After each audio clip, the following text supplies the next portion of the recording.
تمہارے بن نہیں رہنا، قسط نمبر 2۔ حساب کو یہاں آئے 3 ماہ ہو چکے تھے۔ وہ کبھی کبھار پھپھو سے ملنے چلی جاتی تھی، اور کس قدر حیرت کی بات تھی نا کہ اس کو پھپھو کے گھر لے جانے کی ڈیوٹی خود ازمیر حیدر انجام دیتا تھا۔ یہ کام وہ خوشی سے نہیں کرتا تھا، بلکہ صرف اس بنیاد پر کہ کب حساب کی اصلیت کھلے اور وہ مما کو دکھائے، مگر وہ اب تک اپنی کسی بھی کوشش میں کامیاب نہیں ہوا تھا۔ ہاں، حساب نے اپنا کام بہت کامیابی سے انجام دیا تھا۔ وہ اب جب مما کو دھیرے دھیرے سٹیپ اٹھاتے دیکھتا تو ناقابل فراموش خوشی ہوتی تھی اسے۔ مما اب خود سے چلنے لگی تھی، بہت زیادہ نہیں، مگر یہ کیا کم تھا کہ ان کے وجود کا وہ حصہ جسے ڈاکٹرز نے بے جان قرار دے دیا تھا اب حرکت کر سکتا تھا۔ پہلے ہاتھ اور اب پاؤں مما دھیرے دھیرے ٹھیک ہو رہی تھیں۔ اس نے اسی خوشی میں گیدرنگ رکھی تھی جس میں اس کے چند فرینڈز اور کچھ خاص رشتہ دار شامل تھے۔ سب کے لیے حساب کا وجود حیرت کا باعث تھا، کچھ لوگوں کے لیے خوشی کا سبب بھی دکھائی دیا، جیسے فیضی لڑکیاں۔ خوبصورت لڑکیاں دیکھتے ہی وہ پاگل ہو جاتا تھا۔ اسے حیرت و ناگواریت کا احساس شدت سے ہوا تھا جب مما نے حساب کو اپنی قریبی عزیزہ کہہ کر متعارف کروایا، اور اس بات پر وہ ان سے خفا بھی ہوا تھا۔ یہ رونگ ہے مما، میں آپ کی وجہ سے اسے برداشت کر رہا ہوں، مگر یہ جھوٹ کیا ہے؟ وہ میرے قریب بھی ہے اور مجھے عزیز بھی بہت ہے۔ ان کی لاجک اس کی سمجھ سے بالا تر تھی، مگر میرا اس سے کوئی رشتہ نہیں ہے، تو میں کب بنا رہی ہوں؟ مما، اگر آپ اسے اپنی بھانجی بنائیں گی تو میری کیا لگے گی وہ؟ اس کا غصہ عروج پر تھا۔ مما کا چہرہ بھی سنجیدہ تر ہو گیا۔ ازمیر پلیز، یہ گھر اس کا بھی ہے۔ واٹ؟ وہ اچھل گیا، تبھی حساب اندر آئی تھی۔ ڈونٹ وری ازمیر حیدر، میرا یہاں کچھ نہیں ہے، آئی پرومس۔ کل بھی سب آپ کا تھا، آج بھی آپ کا ہے، اور آنے والے ہر دن میں بھی صرف آپ کا ہوگا۔ آئی نو، میں یہاں جسٹ اے سرونٹ ہوں جس کی مجھے پے ملتی ہے، اس کے علاوہ اور مجھے کچھ درکار بھی نہیں ہے۔ اس کے لہجے میں غصہ نہیں تھا، طنز بھی نہیں تھا، صرف اعتماد تھا۔ تمہارے آنے سے میری مما تو میری رہی نہیں، وہ آپ کی ہی ہیں۔ ہاں، یہ ان کا بھڑپن ہے کہ ان کے دل میں مجھ یتیم کے لیے اتنی چاہت ہے۔ آنٹی نے جو میرے لیے کیا وہ میں عمر بھر یاد رکھوں گی، اور احسان تو میں آپ کا بھی نہیں اتار سکتی کہ نہ چاہتے ہوئے بھی آپ مجھے اپنے گھر میں رکھنے پر مجبور ہیں۔ Just shut up. تمہارے یہ ڈائیلاگ صرف مما کو اٹریکٹ کرتے ہیں مس حساب، بہتر ہوگا ان پر ہی ٹرائی کرو۔ وہ اسی تنفر بڑے لہجے میں کہتا کمرے سے نکلا تھا، اور حساب گہری سانس خارج کرنے لگی تھی۔ حساب بچے، پلیز آنٹی، اٹس اوکے، اب میں سب جانتی ہوں، پلیز۔ اس نے انہیں ریلیکس کیا، پھر ان کے برابر میں ہی لیٹ گئی۔ ازمیر حیدر کے رویے کو جھیلنے کی وہ عادی ہو چکی تھی، سو اس کی اتنی زہر میں بچھی باتیں سن کر بھی اس نے صبح روٹین کے مطابق کام کا آغاز کیا تھا۔ صبح خلاف معمول جب ازمیر 10 بجے اٹھ کر آیا اور ناشتے کے لیے رحیم بھائی کو پکارا تو اسے یاد آیا تھا کہ آج سنڈے ہے، اور اس سنڈے اس نے پھپھو سے ملنے جانا ہے۔ اس نے فوراً سے پہلے ناشتہ تیار کر کے رحیم بھائی کو دیا تھا اور خود کچن میں برتن سمیٹنے لگی تھی۔ حساب بیٹا، ازمیر بیٹے کا کہنا ہے کہ لسٹ بنا دے سامان کی، کچن میں جس چیز کی ضرورت ہو، اور ہاں، اس بار سامان کی کوانٹٹی ڈبل لکھیے گا۔ کیوں رحیم بھائی؟ بھیا کا آرڈر ہے، انہوں نے مسکرا کر کہا۔ ظاہر ہے ازمیر کے سامنے جواب سوال صرف زہرا آنٹی ہی کر سکتی تھی۔ اس نے کچن سمیٹا، پھر لسٹ بنانے بیٹھ گئی، اور 10 منٹ بعد وہ لسٹ اس کے سامنے رکھ رہی تھی۔ سامان زیادہ لکھنا؟ جی، لکھ دیا ہے۔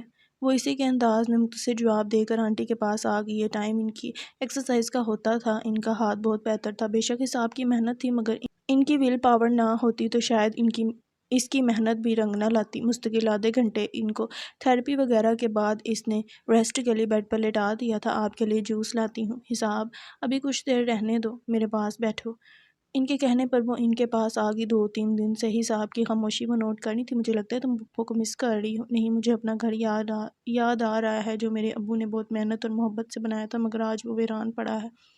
حساب، تم اپنی پھپھو سے کہہ دو نا کہ وہ اس گھر میں شفٹ ہو جائیں، کرائے کے مکان سے تو اچھا ہے نا، پھر تمہارا گھر بند بھی نہیں ہوگا، اور تم جب پھپھو سے ملنے اس گھر میں جاؤ گی تو تمہیں اچھا لگے گا۔ جی آنٹی، مگر پھپھو اپنے شوہر کی لالچی فطرت کی وجہ سے وہاں شفٹ نہیں ہوتی، ان کے بقول وہ ایمانت ہے میری، کہیں ان کے شوہر کی نیت خراب ہوگی تو وہ اپنے مرحوم بھائی کو کیا جواب دیں گی؟ اس نے پھپھو کا فلسفہ بیان کیا۔ آنٹی ہنسی۔ ہاں، ان کے شوہر ہیں تو لالچی، بٹ آنٹی مجھے کرنا کیا ہے اس گھر کا؟ پھپھو میرے ساتھ رہیں گی تو گھر آباد تو رہے گا، اور پھر وہ گھر ان کا بھی تو ہے، آخر ان کے بھائی کے گھر پر ان کا بھی حق بنتا ہے نا۔ تمہاری سوچ بہت اچھی ہے حساب، ایسے لوگ اب دنیا میں کم ہی ملتے ہیں۔ یہاں تو گھر جائیداد کے پیچھے قتل ہو جاتے ہیں، اور تم خود اپنا گھر دینے کو تیار ہو۔ گھر تو وہی ہوتا ہے نا آنٹی، جو انسانوں سے آباد ہو۔ ویران مکان کو ہم گھر نہیں کہہ سکتے۔ تم نے اپنے گھر جانا ہے تو تیاری کر لو، شام میں مجھے ارجنٹ جانا ہے۔ وہ اکھڑا اکھڑا سا جانے کب کمرے میں آیا ہوگا، اپنے مخصوص لہجے میں بولا تھا۔ مجھے نہیں جانا، اس نے صاف منع کر دیا آنٹی کے ساتھ۔ وہ بھی حیران رہ گیا۔ جس اتوار کو اسے جانا ہوتا تھا وہ صبح سے گھڑی دیکھتے دیکھتے ٹائم گزارتی تھی، اور آج کچھ دیر کے لیے ہو آؤ، دل کا بوجھ ہلکا ہو جائے گا۔ آنٹی نے اس کے چہرے پر پھیلنے والے پانی کے قطرے صاف کیے۔ وہ خاموشی سے مان گئی، اور آدھے گھنٹے بعد ہی وہ ازمیر کے ہمراہ پھوپھو کے گھر روانہ تھی۔ حسب معمول پھوپھو اسے دیکھ کر بہت خوش ہوئی تھی۔ پھوپھو آپ کہیں جا رہی تھیں؟ انہیں چادر میں دیکھ کر اس نے پوچھا تھا۔ ہاں بچے، راشن وغیرہ لینے جا رہی تھی، خیر بعد میں لے آؤں گی۔ انہوں نے پیار سے بھتیجی کا چہرہ چھوا۔ آنٹی کی طبیعت پوچھی، ازمیر کو چائے ناشتہ وغیرہ پیش کیا۔ تقریباً گھنٹہ بیٹھی ہوگی وہ، پھر چلنے کو اٹھ گئی کیونکہ آنٹی کے لنچ کا ٹائم ہو رہا تھا۔ جاتے وقت اس نے پھوپھو کے ہاتھ میں سفید لفافہ تھمایا تھا، جسے تھوڑی ہچکچاہٹ کے بعد انہوں نے لے لیا تھا۔ ازمیر حیران رہ گیا۔ پرسوں ہی اس نے حساب کو پے دی تھی، اور اس نے بالکل اسی طرح بند لفافہ لا کر اپنی پھوپھو کو دے دیا تھا۔ کیوں کرتی ہو تم ان کے لیے یہ سب؟ بہت قدر کرتی ہیں وہ تمہاری۔ بات حیران کن تھی، مگر گاڑی سٹارٹ کرتے ہی اس کے منہ سے نکلے یہ الفاظ حساب کو مسکرانے پر مجبور کر گئے۔ وہ میرا نصیب ہے، مگر وہ ہیں تو میرے اپنے، ان کے لیے کچھ کرتی ہوں تو خوشی ہوتی ہے۔ جواباً اس نے مخصوص انداز میں گھورا تھا، اور گاڑی کی سپیڈ بڑھا دی۔ رمضان شریف کا چاند نظر آتے ہی گھر کا ماحول بدل گیا۔ گھر میں روزہ صرف ازمیر کا یا اس کا ہوتا تھا۔ آنٹی کی میڈیسن ضروری تھی، اور رحیم بھائی شوگر کے مریض تھے، اکثر بیمار رہتے تھے۔ روزہ ہونے کے باوجود وہ اپنے تمام کام روٹین کے مطابق کرتی تھی، بلکہ اب شام میں کچن میں اضافی 2 گھنٹے مسٹ تھے، اس کے کہ صبح میں رحیم بھائی ازمیر کی روز کی نئی فرمائشی لسٹ اسے تھما دیتے تھے۔ او گاڈ، کس قدر چٹوڑا ہے یہ شخص، اتنی چٹپٹی چیزیں تو لڑکیاں بھی نہیں کھاتی۔ عصر کی نماز ادا کر کے وہ کچن میں جاتی تھی، اور افطاری سے 20 منٹ پہلے وہ کچن سے نکلتی تھی۔ خود افطاری وہ کچن میں اکیلے کرتی تھی، اور آج شاید گرمی زیادہ تھی، اس کے سر میں شدید درد تھا۔ وہ سوائے کھجور اور پانی کے کچھ بھی نہ کھا سکی، اور نماز پڑھتے ہی لیٹ گئی۔ تم ٹھیک ہو حصہ؟ خلاف معمول اسے بیڈ پر لیٹے دیکھ کر وہ فکر مند ہوئی۔ ہاں بس سر میں درد ہے، کوئی ٹیبلٹس وغیرہ لے لو بچے۔ جی اچھا۔ وہ کچھ دیر خاموشی سے لیٹی رہی، مگر باہر سے جب ازمیر کی تیز لہجے میں بولنے کی آواز آئی تو اٹھ بیٹھی اور سر پیٹ لیا۔ ازمیر نماز کے بعد کھانا کھاتا تھا۔ صبح ہی رحیم بھائی نے اسے کہا تھا کہ بھیا نے کوفتے بنانے کا کہا ہے، مگر وہ بھول گئی تھی، سر میں درد ہی اتنا تھا۔ وہ فٹافٹ اٹھی اور کچن میں بھاگی۔ آئی ایم سوری، میں ابھی تیار کر دیتی ہوں، مجھے یاد نہیں رہا۔ میڈم آپ کو پے یہ کام کرنے کی ہی ملتی ہے، آرام کرنے کی نہیں۔ اس کا غصہ عروج پر تھا، ایک تو سر درد، اوپر سے اس کی پھنکار۔ حساب کا دل بھر رہا ہے، ریئلی سوری بھیا۔ حساب بیٹی کی طبیعت اچھی نہیں تھی، اس لیے شاید وہ بنا نہ سکی۔ رحیم بھائی، میں آپ کو اس کی فیور کے لیے تنخواہ نہیں دیتا، آپ اپنے کام سے کام رکھیں۔ وہ انہیں بھی سناتا مما کمرے کی طرف بڑھ گئے۔ مما جانتی تھی یہ اس کی شروع کی عادت تھی کہ کھانے میں 10 منٹ بھی دیر ہو جائے وہ یوں ہی شروع ہو جاتا تھا۔ ازمیر اپنا لہجہ نرم کر لو، ٹھیک ہے، تم انہیں رقم دیتے ہو ہماری خدمت کی، مگر مت بھولو کہ حساب یہاں کوکنگ کے لیے نہیں آئی تھی۔ اگر اس نے یہ کام اپنے ذمہ لیا ہے تو تم یوں تو بیہیو مت کرو۔ یو نو مما کہ مجھ سے بھوک نہیں سہی جاتی، مگر تم نے افطاری میں کچھ تو کھایا ہوگا۔ آپ اچھی طرح جانتی ہیں نا کہ جس دن کوفتے بننے ہوں میں کوئی اور چیز نہیں کھاتا۔ میں نے صرف جوس لیا تھا افطاری میں، اور ویسے بھی آپ کی چہیتی نے آج پکوڑوں میں نمک بھی زہر سے زیادہ تیز کیا ہوا تھا۔ حلق سے اترے کب ہو جاتا ہے کبھی کبھی، اس کے سر میں درد ہے، تم بھی احساس کر سکتے ہو اس تکلیف کا، کیونکہ تم سے تو سر درد برداشت بھی نہیں ہوتا نا۔ خالی پیٹ اسے کچھ اچھا نہیں لگ رہا تھا۔ جب حساب نے کھانا تیار کیا وہ بھوک سے نڈھال ہو چکا تھا، مگر سالن اتنا ٹیسٹی تھا کہ وہ ساری جھنجھلاہٹ بھول گیا اور مزے سے کھانا کھایا۔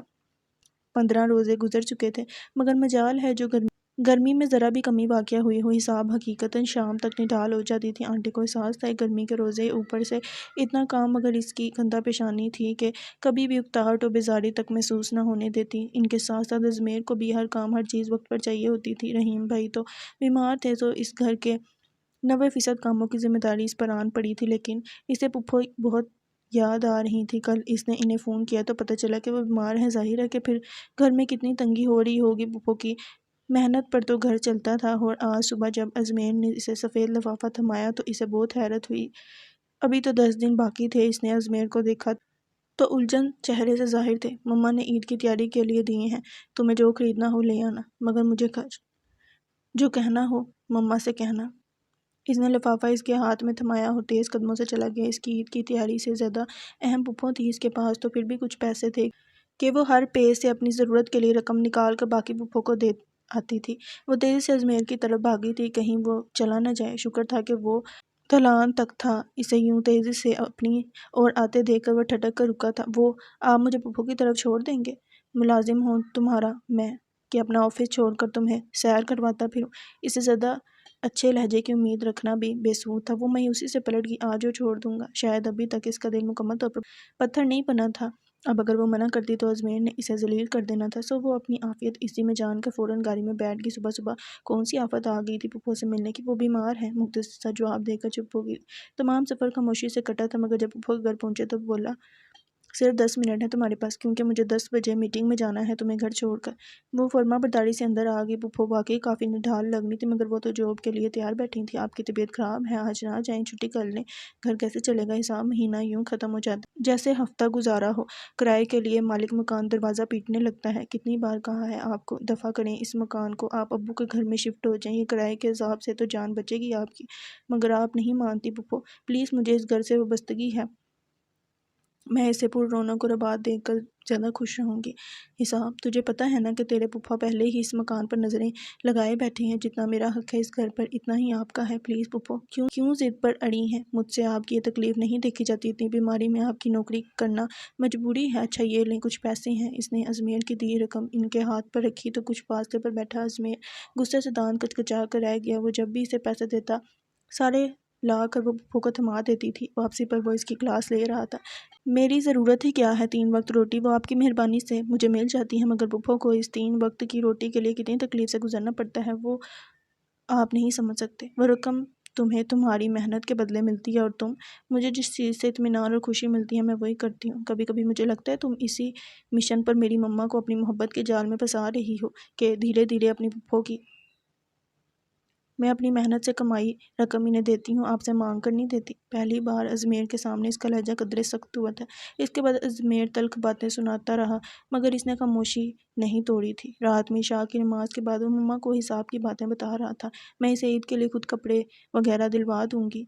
وہ جانتی تھی کہ آپ اس کی ضرورت پوری کر دیں گے، تبھی وہ تمام پیسے ہر ماہ جا کر اپنے پھوپھو کے ہاتھ پر رکھ آتی ہے۔ اب پتہ چلا آپ کو کہ کیوں بھیجا ہے انہوں نے حساب کو یہاں۔ وہ بہت خوددار بچی ہے، اتنے ماہ ہو گئے، آج تک کبھی اس نے اپنی اتنی سی ضرورت کا اظہار نہیں کیا مجھ سے۔ تم اسے پے دیتے ہو اس کی محنت کے بدلے۔ اگر وہ اپنی خوشی سے وہ رقم اپنی پھوپھو کو دیتی ہے تو تمہیں کیا اعتراض ہے؟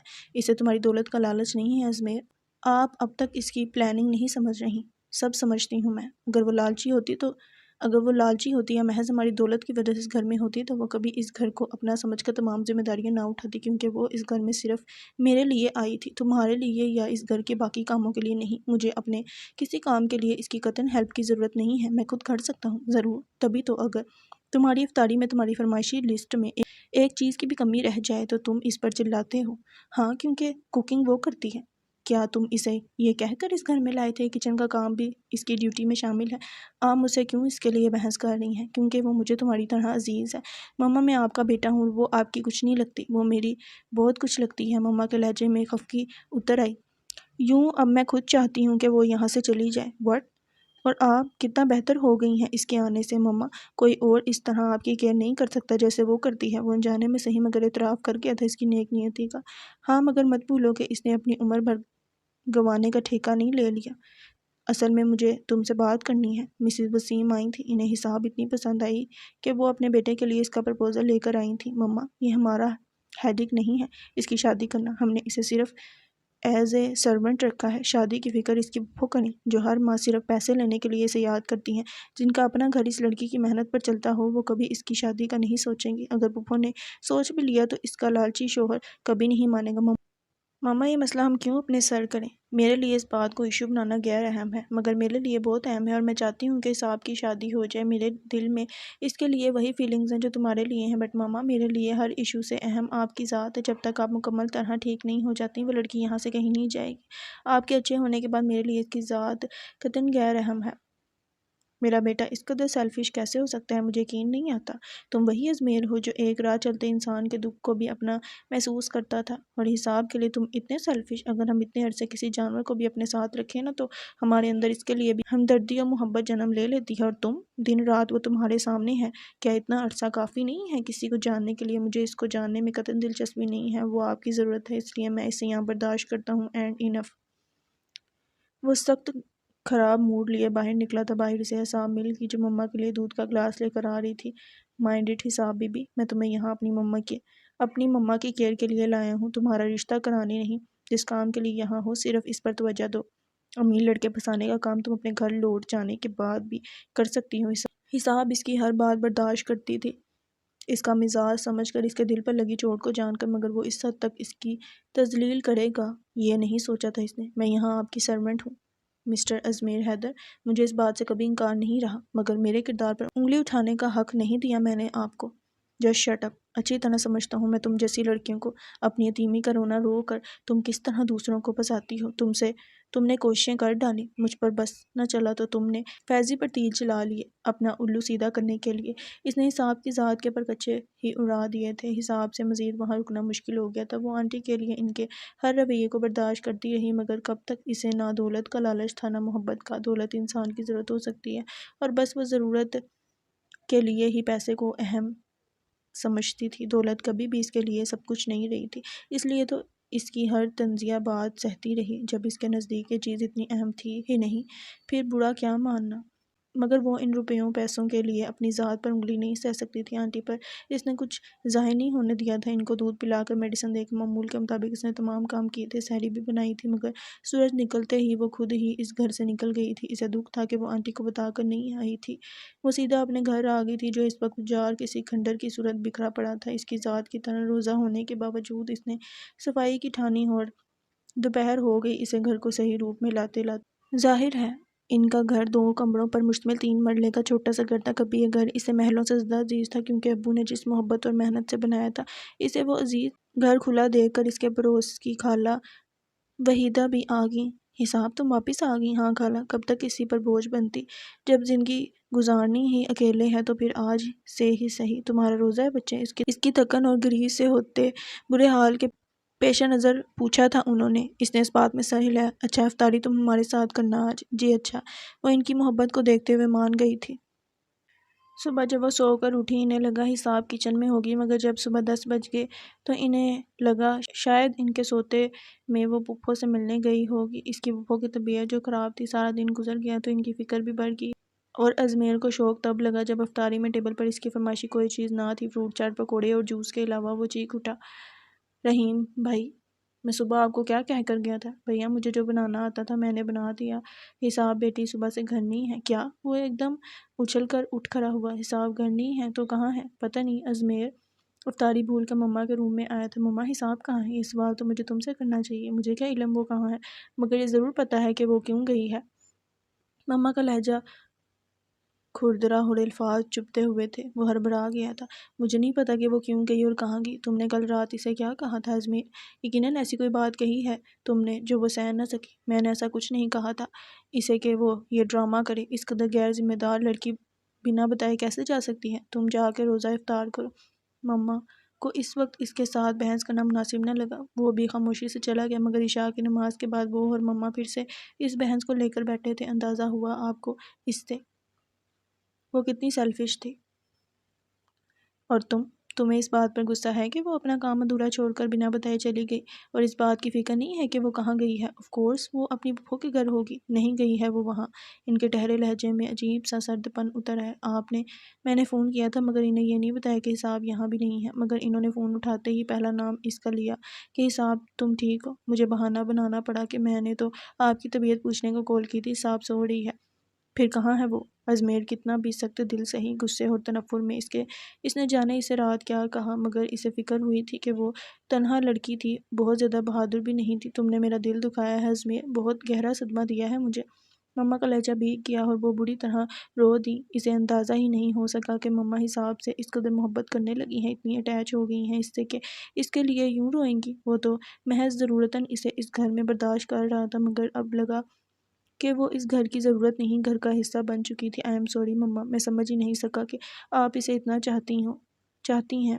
مما کی وجہ سے ہی وہ اسے لایا تھا، اب خود ہی ان کے دکھ کا سبب بن گیا۔ میں اسے ڈھونڈ کر لاؤں گا مما آپ کے پاس۔ میں جانتی ہوں وہ کہاں ہوگی، لیکن مجھے یہ بھی پتا ہے کہ وہ اب نہیں آئے گی۔ تمہاری باتوں نے اس کی خودداری ہونا کو ٹھیس پہنچائی تھی، اس کی پاکیزہ کردار کو الزام دیا ہے تم نے۔ وہ نہیں آئے گی اور اچھا ہے نہ آئے۔ کتنے دعوے سے لائی تھی میں اسے کہ اس کا خیال رکھوں گی، حفاظت کروں گی۔ کیا فرق رہا اس کی نظر میں ہمارے اور اس کی پھپھو کے گھر میں؟ وہاں اس کے پھپھو کا شوہر اس معصوم کا دل چھلنی کرتا تھا، اور یہاں میرا اپنا بیٹا اسے بات بے بات ضرب لگاتا رہا۔ ازمیر، تم نے کبھی سوچا کہ وہ کیوں تمہاری ہر تلخی خاموشی سے سہ لیتی ہے؟ کیوں کسی بھی بات کا برا نہیں مانتی تھی؟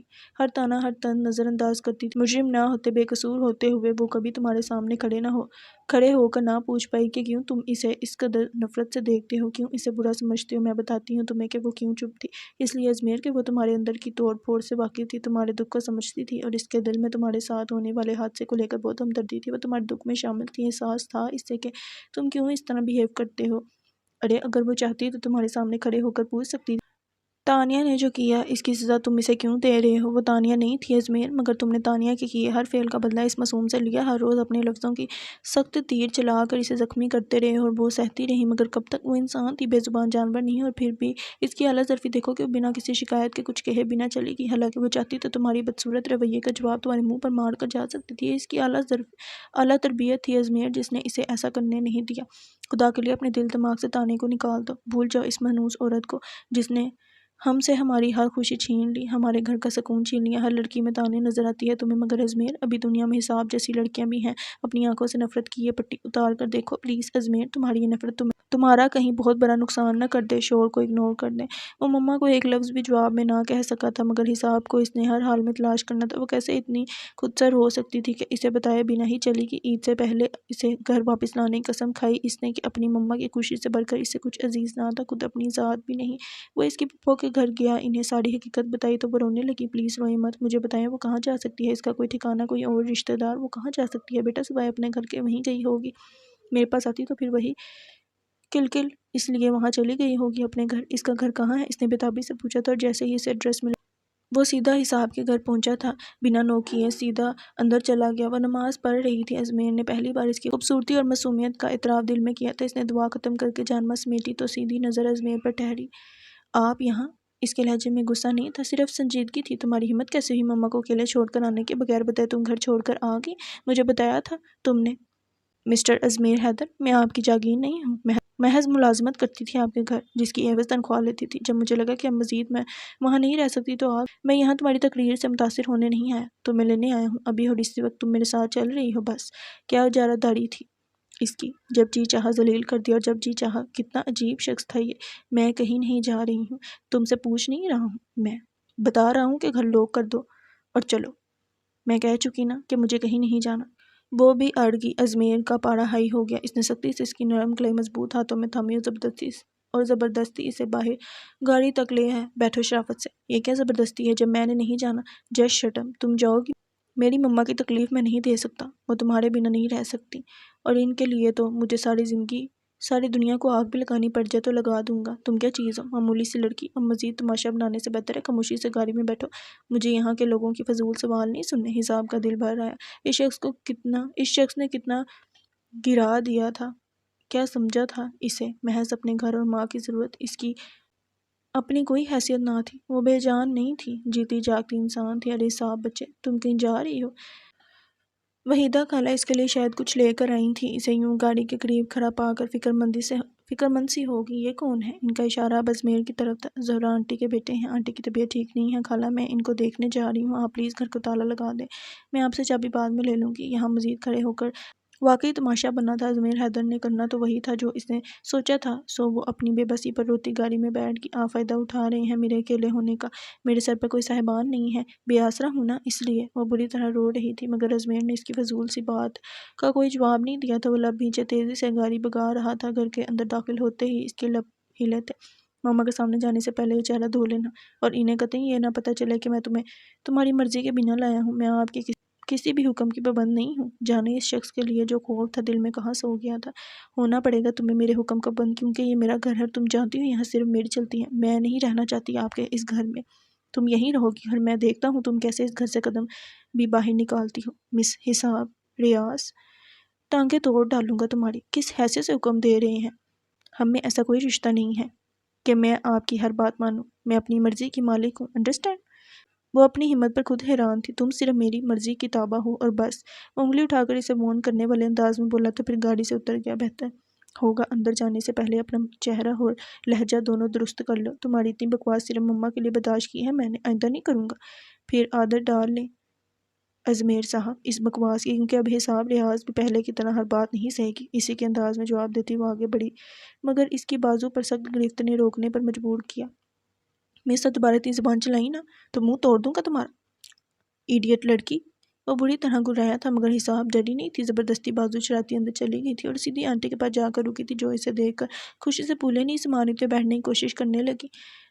صاحب نے ان کی مدد کی اور پھر ان کے سینے پر سر چھپا کر رو دی۔ بس بچے روزے کی حالت میں نہیں روتے۔ آئی ایم سوری آنٹی، میں بہت بری ہوں نا، صرف اپنی ذات کے سکھ کے لیے آپ کو دکھ دیا، معاف کر دیں۔ تم کیا ہو حساب؟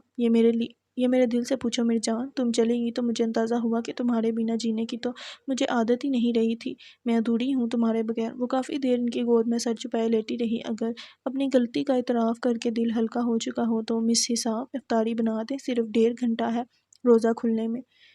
وہ بازو سینے پر لپیٹے اپنے مخصوص طنزیہ انداز میں مخاطب تھا۔ حساب نے اس سے نہ ڈرنے کا عہد کر لیا تھا مگر وہ آنٹی کے سامنے اس شخص کو کچھ بھی کہہ کر آنٹی کو ہرٹ نہیں کرنا چاہتی تھی۔ ازمیر ابھی تو وہ آئی ہے۔ مما ڈیوٹی از ڈیوٹی، یہ اس کی جاب کا حصہ ہے، پلیز اسے کرنے دیں۔ اٹھے میڈم، رحیم بھائی کچن میں آپ کا ویٹ کر رہی ہیں۔ وہ اسے سخت لہجے میں حکم دیتا پلٹ گیا تھا۔